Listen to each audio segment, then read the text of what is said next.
आप सभी का स्वागत है। इस वीडियो में पर्यावरण ऑब्जेक्टिव सीरीज़ का पार्ट 2 देखेंगे। यदि आपने फर्स्ट पार्ट नहीं देखे हैं तो उसे आप अवश्य देख लें। इस वीडियो में टॉप 50 महत्वपूर्ण ऑब्जेक्टिव क्वेश्चंस को शामिल किया गया है, जो कि किसी न किसी परीक्षाओं में पूछे गए क्वेश्चंस का भी इसमें समावेश किया गया है। यह सभी परीक्षाओं, शिक्षक पात्रता परीक्षा, टीईटी, शिक्षक, सहायक शिक्षक भर्ती परीक्षा, पीएससी, व्यापम, एसएससी, रेलवे, इन सभी एग्ज़ाम्स के लिए बहुत ही महत्वपूर्ण है। चलिए शुरू करते हैं इस वीडियो का पहला क्वेश्चन है, पृथ्वी की ऊपरी परत जो मनुष्य जीवन की मदद करने में सक्षम है को क्या कहा जाता है? ये कहा जाता है हाइड्रोस्फीयर नहीं, स्थल मंडल। ऑप्शन बी इसका सही आंसर है। ठीक है, मनुष्य जीवन की मदद करने में सक्षम है वह है स्थल मंडल। ऑप्शन बी इसका सही आंसर है। पर्यावरण से अभिप्राय है, ऑप्शन दिया है पहला भूमि, जल, वायु, पौधों एवं पशुओं की प्राकृतिक दुनिया जो इन चारों ओर अस्तित्व में है, तो ये सही है। उन संपूर्ण दशाओं का योग जो व्यक्ति को एक समय बिंदु पर घेरे हुए होती है ना, व्यक्ति को एक समय बिंदु पर घेरे हुए होती है, मतलब एटमॉस्फेयर। एक इंसान को क्या है, एटमॉस्फेयर चारों तरफ से घेरे हुए होती है, ये भी सही है। भौतिक, जैविकीय एवं सांस्कृतिक तत्वों की अंतःक्रियात्मक व्यवस्था जो अंतः संबंधित होते हैं, भौतिक, जैविकी, सांस्कृतिक तत्वों की अंतःक्रियात्मक व्यवस्था, तो ये भी सही है। तो तीनों सही है, तो उपरोक्त सभी, ऑप्शन डी इसका सही आंसर है। तीसरा देखिए, कार्बन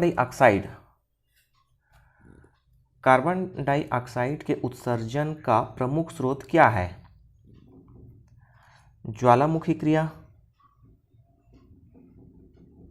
नहीं, प्राणियों का श्वसन ये भी नहीं है, दलदल भूमियाँ ये भी नहीं, जीवाश्म ईंधन दहन, ऑप्शन डी इसका सही आंसर है।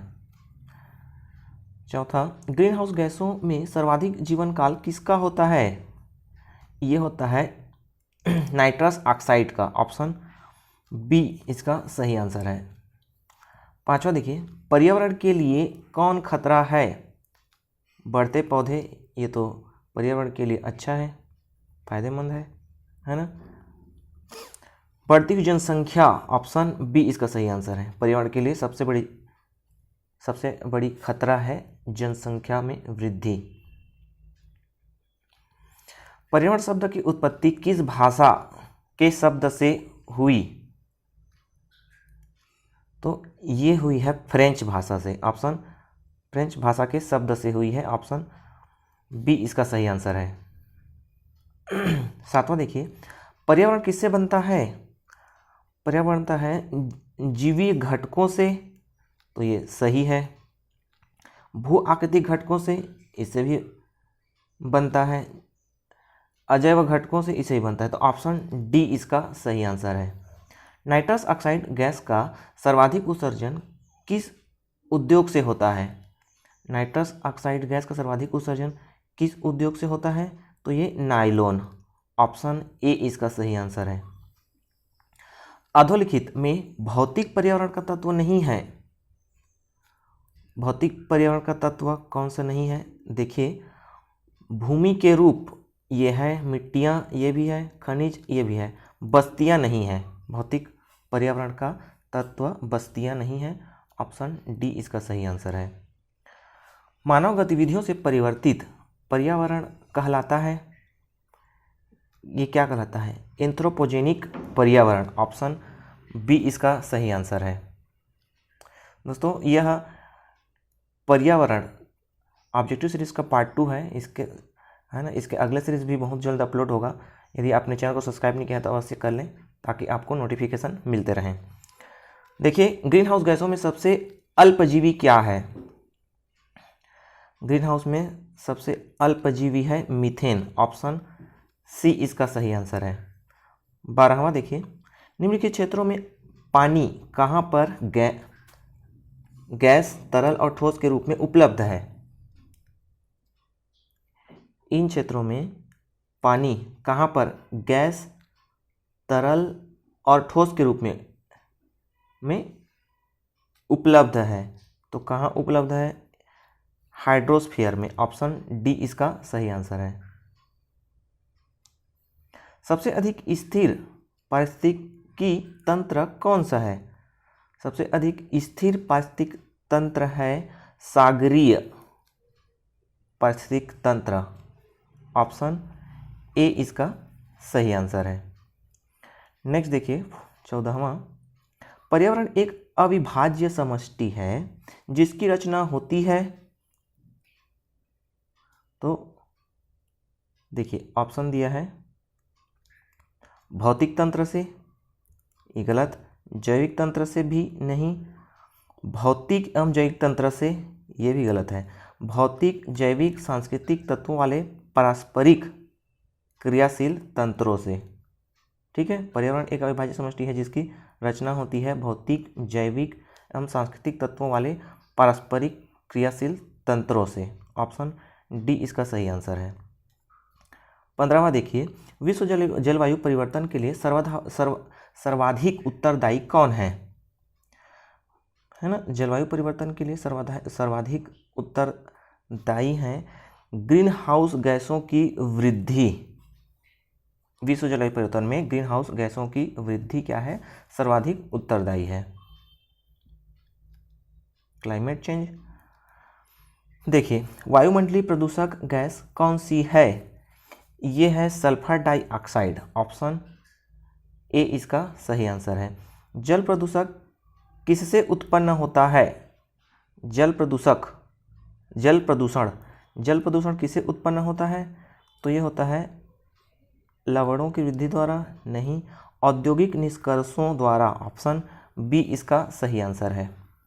ग्रीन हाउस गैसों में सर्वाधिक योगदान किस गैस का है?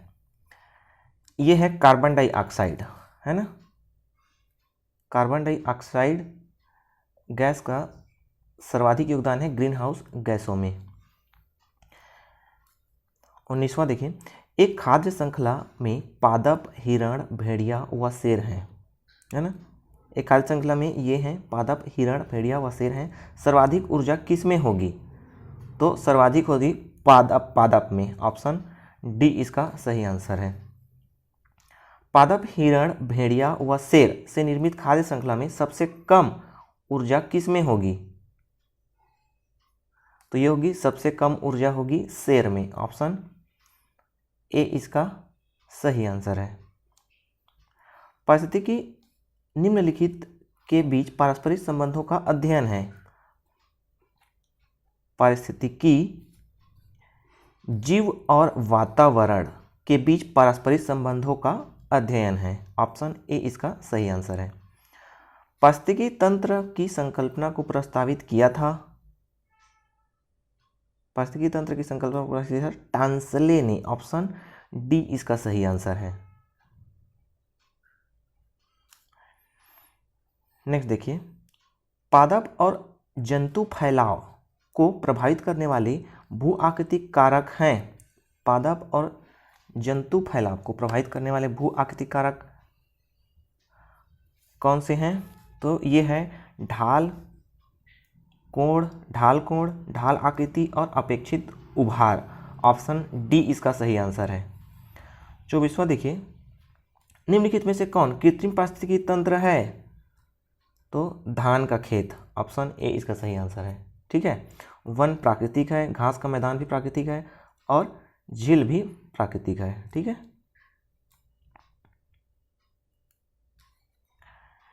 नेक्स्ट देखिए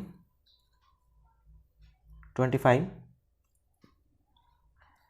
किसी निश्चित क्षेत्र में प्राणियों की संख्या की सीमा जिसे पर्यावरण समर्थन कर सकता है कहलाती है। किसी निश्चित क्षेत्र में प्राणियों की संख्या की सीमा जिसे पर्यावरण समर्थन कर सकता है तो उसे क्या कहते हैं? वहन क्षमता। ऑप्शन बी इसका सही आंसर है। 26वां देखिए, पारिस्थितिक तंत्र में उपस्थित जीवों की संख्या, भार व ऊर्जा के आधार पर अनुसार दर्शाया जाए तो बनने वाली आकृति कौन होगी? ये होगी पिरामिड। ऑप्शन बी इसका सही आंसर है। 27 देखिए, पारिस्थितिक तंत्र में ऊर्जा का पिरामिड कैसा होता है? पारिस्थितिक तंत्र में ऊर्जा का पिरामिड तो सदैव सीधा। ऑप्शन ए इसका सही आंसर है। एक घास स्थल में संख्या पिरामिड कैसा होता है? ये होता है सीधा। ऑप्शन ए इसका सही आंसर है ना, घास स्थल में। जैव भार का उल्टा पिरामिड, जैव भार का उल्टा पिरामिड किस पारिस्थितिक तंत्र की विशेषता है? यह है महासागर। ऑप्शन बी इसका सही आंसर है। तृतीय उपभोक्ता कौन होते हैं? निम्न में से तृतीय उपभोक्ता कौन होते हैं? तो देखिए, हाथी नहीं है, गैंडा ये भी नहीं, शुतुरमुर्ग भी नहीं है, बाज तृतीय उपभोक्ता है। ठीक है, इसमें से बाज। शेर किस वर्ग में सम्मिलित है? शेर है तृतीय उपभोक्ता में। ऑप्शन डी इसका सही आंसर है। गिद्ध किस वर्ग में आता है? गिद्ध किस वर्ग में आता है? ये शेर, गिद्ध ये सब आते हैं तृतीय उपभोक्ता में। ऑप्शन बी इसका, ऑप्शन डी इसका सही आंसर है। ठीक है, जीवों में ऊर्जा का स्थानांतरण किसके द्वारा होता है? जीवों में ऊर्जा का स्थानांतरण होता है खाद्य श्रृंखला से। ऑप्शन सी सही आंसर है। खाद्य श्रृंखला से अभिप्राय है, खाद्य श्रृंखला से अभिप्राय क्या है? भूगर्भ से धरातल की ओर ऊर्जा अंतरण, गलत। निम्न अक्षांश से उच्च अक्षांश की ओर ऊर्जा अंतरण, ये भी गलत है। एक जीव से दूसरे को ऊर्जा अंतरण, एक जीव से दूसरे को ऊर्जा अंतरण। ऑप्शन सी इसका सही आंसर है, खाद्य श्रृंखला। 35 देखिए, खाद्य श्रृंखला है, ऑप्शन दिया है स्वपोषित जीवों के बीच संबंध, गलत। दो जीवों के बीच आनुवंशिक पदार्थ का विनिमय, ये भी गलत है। ठीक है, एक जीव से दूसरे जीव को खाद्य का पारण, मतलब और इस प्रकार से ऊर्जा का क्या है? पारण, ये इसका सही आंसर है। Option C. ठीक है, खाद्य श्रृंखला एक जीव से दूसरे जीव को खाद्य और इस प्रकार से ऊर्जा का पारण। ऑप्शन सी इसका सही आंसर है। 36 देखिए, दो भिन्न समुदायों के बीच संक्रांति क्षेत्र कहलाता है, ये कहलाता है इकोटोन। ऑप्शन डी इसका सही आंसर है। किसी एकल जाति स्पीसीज व उसके रहवास के पर्यावरणीय घटकों का अध्ययन क्या कहलाता है ना? एकल जाति स्पीसीज व उसके रहवास के पर्यावरणीय घटकों का अध्ययन कहलाता है स्वपारिस्थितिकी। ऑप्शन सी इसका सही आंसर है ना? एकल में स्वपारिस्थितिकी कहलाता है। 38 देखिए, दो जातियों के बीच ऐसा संबंध है जिसमें एक जाति लाभान्वित होती है जबकि दूसरी जाति को सामान्य स्थिति में न तो लाभ होता है और न ही हानि, तो इसे क्या कहते हैं? ये कहलाते हैं सहभाजिता, सहभोजिता। ठीक है, ऑप्शन बी इसका सही आंसर है, सहभोजिता। ऑप्शन बी इसका सही आंसर है ना? एक जाति को लाभान्वित होती है जबकि दूसरी जाति को सामान्य स्थिति में न तो लाभ होता है न हानि, इसे कहते हैं सहभोजिता। ऑप्शन बी इसका सही आंसर है। लाइकेन, कवक मूल तथा हर्मिट केकड़े उदाहरण है, तो ये उदाहरण है सहोपकारिता। ऑप्शन सी इसका सही आंसर है, सहोपकारिता। जब दो जीव एक साथ रहते हैं किंतु इस प्रक्रिया में केवल एक जीव को लाभ होता है, तो इस स्थिति को कहते हैं, है ना? दो जीव एक साथ रहते हैं किंतु इस प्रक्रिया में केवल एक जीव को लाभ होता है, तो इसे कहते हैं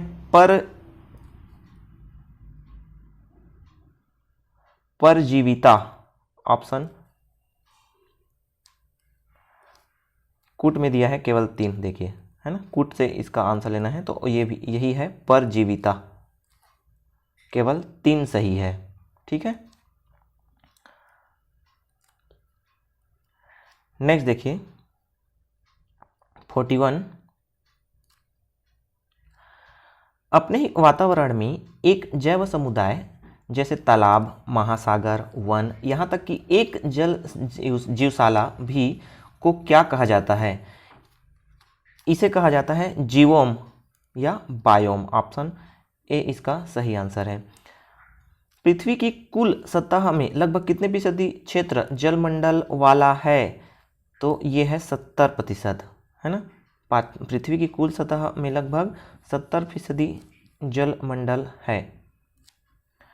43 देखिए, निम्नलिखित तत्वों में से कौन सा स्थल मंडल में सबसे बड़ा घटक है? तो यह है ऑक्सीजन। ऑप्शन ए इसका सही आंसर है। दोस्तों, इस चैनल पर आपको विलोम, पर्यायवाची, मुहावरे, अनेक शब्दों के एप शब्द के ऑब्जेक्टिव और डिटेल्ड वीडियो मिलेंगे। आप उसका भी अध्ययन अवश्य करें। मैं डिस्क्रिप्शन में लिंक प्रोवाइड करा दूंगा, आप वहां से देख सकते हैं, या फिर आपको आई बटन में भी मिल जाएगा, फ्लैश होगा तो वहां से भी देख सकते हैं। देखिए 44, उर्वरक के अत्यधिक प्रयोग से होता है मृदा प्रदूषण, होता है जल प्रदूषण, ये भी होता है ना, वायु प्रदूषण, ये भी होता है। तो ऑप्शन डी इसका सही आंसर है, उपरोक्त सभी। ऑप्शन डी उपरोक्त सभी इसका सही आंसर है। देखिए 45, खेती के लिए फसल चक्र का क्या महत्व है? इससे उत्पादन में वृद्धि होती है। खेती के लिए फसल चक्र का क्या महत्व है? तो इससे उत्पादन में वृद्धि होती है, तो ये सही है। मृदा की उर्वरता संरक्षित रहती है, हाँ ये भी सही है। मृदा कटाव कम होता है, ये भी सही है। तो उपर्युक्त सभी ऑप्शन डी इसका सही आंसर है। ठीक है, उत्पादन में वृद्धि होती है, मृदा की उर्वरता संरक्षित रहती है और मृदा कटाव कम होता है। देखिए 46, सूखा ड्रॉट को नियंत्रित करने में वन कैसे सहायक होता है? तो कैसा होता है? मृदा वन अपरदन को रोकते हैं, ये गलत है। वनों से वर्षा होती है, ऑप्शन बी इसका सही आंसर है। ठीक है, सूखा को नियंत्रित करने के में वन कैसे सहायक होता है? वनों से क्या होती है? वर्षा होती है, उससे सूखा नहीं होगा। 47 देखिए, पृथ्वी पर इस समय उपस्थित जीवों की उत्तरजीविता सर्वाइवल के लिए सबसे बड़ा खतरा किससे है? तो विकिरण से नहीं, मरुस्थलीभवन से भी नहीं, वनों को नष्ट करना। ऑप्शन सी इसका सही आंसर है ना। वनों के नष्ट करने पृथ्वी पर इस समय उपस्थित जीवों की उत्तरजीविता के लिए सबसे बड़ा खतरा है।